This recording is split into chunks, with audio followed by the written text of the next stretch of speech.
लाड़कानो खां अवां खे आगाह कंदा हलो। लाड़कानो वेझो प्लाट जी मालिकियत वक्का बिरादरी जे ॿिनि धुरनि में झेड़े दौरान 3 ॼणा ज़ख़्मी थी पिया आहिनि। ॻोठ वक्का में प्लाट जी मालिकियत वक्का बिरादरी जे ॿिनि धुरनि में झेड़े दौरान 3 ॼणा ज़ख़्मी थिया आहिनि।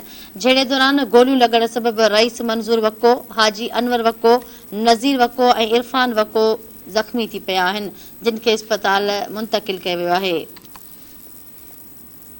अवां खे आगाह कयूं पिया। लाड़काने वेझो प्लाट जी मालिकियत वक्का बिरादरी जे ॿिनि धुरनि में झेड़े दौरान 3 ॼणा ज़ख़्मी थी पिया आहिनि। ॻोठ वक्का में प्लाट जी मालिकियत वक्का बिरादरी जे ॿिनि धुरनि में झेड़े दौरान 3 ॼणा ज़ख़्मी थिया आहिनि।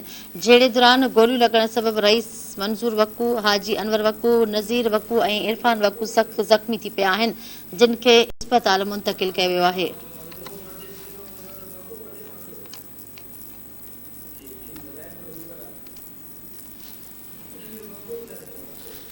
ओके नाज़रीन, अवां खे आगाह कयूं पिया। लाड़काने वेझो प्लाट जी मालिकियत वक्का बिरादरी जे ॿिनि धुरनि में झेड़े दौरान 3 ॼणा ज़ख़्मी थी पिया आहिनि। ॻोठ वक्का में प्लाट जी मालिकियत वक्का बिरादरी जे ॿिनि धुरनि में झेड़े दौरान 3 ॼणा ज़ख़्मी थी पिया आहिनि। इन हवाले सां लाड़काने खां धरती टीवी न्यूज़ जो bureau chief Munawar in line ते मौजूद आहे। जी मुनवर, कहिड़ा तफ़सील आहिनि?